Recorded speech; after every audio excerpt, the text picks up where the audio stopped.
Sejam todos muito bem-vindos novamente ao projeto Informática para Todos. Essa é a nossa primeira videoaula e tem como tema Conhecendo o Computador. Bem, mas o que é um computador? Um computador é uma máquina capaz de processar dados, de processar informações de maneira automática. É daí que vem o termo informática, que é uma junção de duas palavras, informação e automática, ou seja, informações automáticas. Basicamente, um computador se organiza da seguinte forma: geralmente possui um gabinete, que é aquela caixa que fica visível externamente, que é onde se agrupam todos os componentes do computador. Temos o HD, que é responsável por salvar os seus arquivos de maneira não volátil, ou seja, fica guardado, não apaga quando reinicia o computador. Ele fica salvo ali no HD. Tem a placa-mãe, que é uma placa mesmo, ela é responsável por conectar todos os outros dispositivos e placas para o funcionamento do computador. Nós vamos ter a memória. A memória existem dois tipos: a memória RAM, que é conhecida como memória de leitura e escrita, e a memória ROM, conhecida também como memória somente leitura. A memória ROM, ou memória somente leitura, é aquela memória que já vem gravada pelo fabricante. Quando você liga o computador e aparecem as letrinhas brancas, ali é a memória ROM trabalhando. Ela é que acorda o computador. Ela que faz que o seu computador inicie. A memória RAM, ou memória de leitura e escrita, por outro lado, é uma memória volátil, ou seja, quando você desligar o computador, tudo que estava carregado nela é apagado. Às vezes estamos digitando o trabalho e esquecemos de salvá-lo. O que acontece? Nós perdemos tudo. É exatamente porque funciona da seguinte maneira: quando ligamos o computador e abrimos algum programa, nós estamos abrindo diretamente do HD. O HD joga o programa, joga uma referência desse programa para a memória RAM, que é onde vai ser executado pelo processador. Então, o processador é quem processa a informação, como o próprio nome já diz. No nosso gráficozinho, o processador é indicado pelo termo CPU, pelo acrônimo CPU, ou em português, Central Única de Processamento. Para que possamos interagir com o computador, nós precisamos dos periféricos de entrada e saída. Os periféricos de entrada, como o próprio nome já diz, são os que nos possibilitam enviar dados ao computador.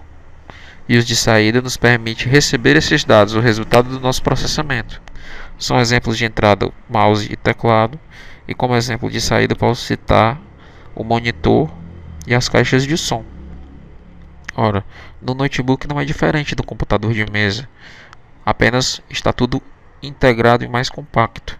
Por exemplo, no lugar do mouse, nós vamos ter o touchpad, e o teclado já é integrado junto ao monitor, vem tudo emendadinho. Então, a organização básica é essa. Mostrando fotos dos componentes que cada termo usado no slide anterior. Nós temos o processador, a memória RAM, o HD, um exemplo de periférico de entrada, que eu estou usando o teclado, um exemplo de periférico de saída, no caso o monitor. Essa é a imagem de uma placa-mãe. E aqui é o nosso conhecido gabinete. Acho que todos nós conhecemos o gabinete. Então vamos parar de chamar o gabinete de CPU.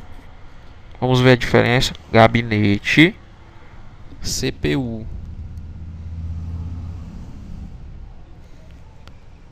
Gabinete, CPU, ou processador. Ok? A memória ROM não foi destacada por ser apenas um chip e o conhecimento não fazer tanto sentido para esse curso no momento. Então vamos ver de forma bem simples como ligar o computador de forma correta. Suponha que você comprou um computador novo, ele veio todo desmontado, ou mesmo que você precisou desconectá-lo inteiro por algum motivo.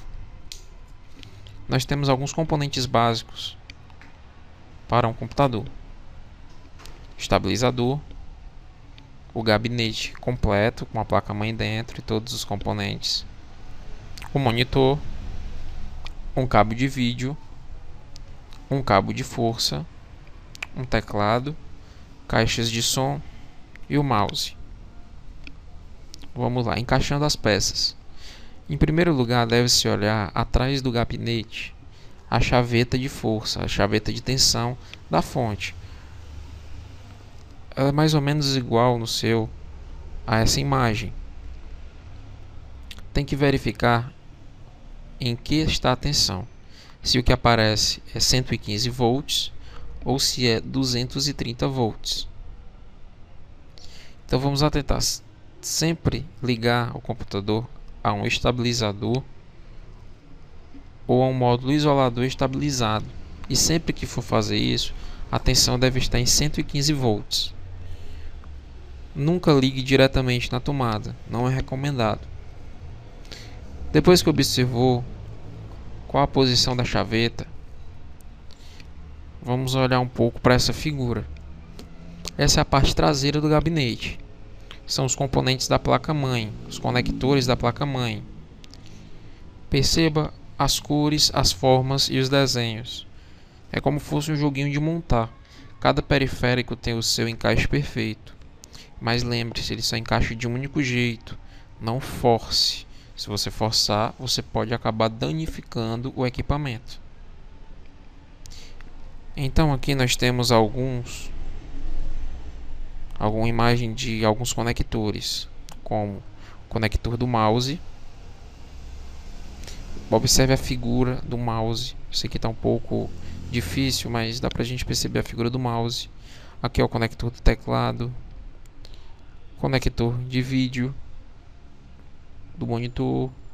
Esse aqui é o símbolo universal para USB, o símbolo universal do USB,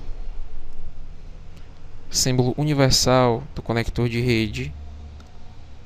Então, esses símbolos são universais. Aonde você chegar, não importa o país, não importa onde seja, esses são símbolos que identificam esse tipo de periférico. Vamos para frente. O terceiro passo é exatamente encaixar as pecinhas. Só uma observação para mouse e teclado. Existem dois tipos de conectores padrão para mouse e teclado. São eles o PS2 e o USB. A maioria agora está migrando para o padrão USB, por ele ser universal. Então vamos lá, nós temos a diferença aqui.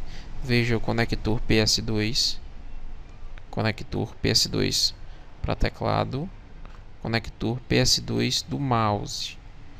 Observe que as cores são as mesmas da parte da conexão: verde para mouse, verde mouse, roxo teclado, roxo teclado.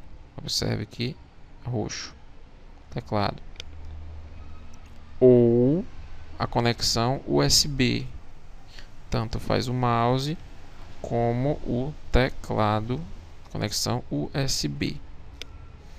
Bem, depois de conectar mouse e teclado, vamos conectar o monitor, o cabo de vídeo na porta universal de vídeo e diretamente no monitor. As caixas de som geralmente são encaixadas, esse plug, esse conector também é padrão para som, no encaixe do meio. Esse é o padrão das caixas de som. E a fonte de alimentação do som geralmente é USB. Pode ser que seja uma tomada, que deve ser ligado diretamente no estabilizador. Após conexão dos periféricos e nova verificação da chaveta de tensão da chaveta de tensão da fonte do gabinete, nós vamos ligar os cabos de força. Geralmente são dois, um para o gabinete e um para o monitor, que devem ser ligados diretamente no estabilizador. Finalmente ligamos o estabilizador na tomada. Depois desse processo, ligue o computador apertando o botão do gabinete, o botão de power, de ligar do gabinete, que geralmente possui este símbolo aqui. Logicamente que antes você apertou o botão do estabilizador para que este fosse ligado. Bem, gente, essa foi a aula de hoje. Entender um pouco mais do computador, e na próxima aula já começaremos com a prática. Nós já ligamos o computador e vamos começar com a prática. Vamos começar a mexer no Windows. O Windows que eu vou utilizar é a versão Windows 7. Eu espero que vocês tenham gostado. Ajudem ao nosso site clicando nos anúncios. Se inscrevam no canal do YouTube e compartilhem com os amigos. Vai ter muita coisa boa ainda pra frente. Essa aula foi um pouco básica, um pouco teórica, digamos até demais, mas na próxima aula começaremos com uma coisa mais prática e vamos avançando à medida do possível. Muito obrigado a todos e até a próxima. Tchau.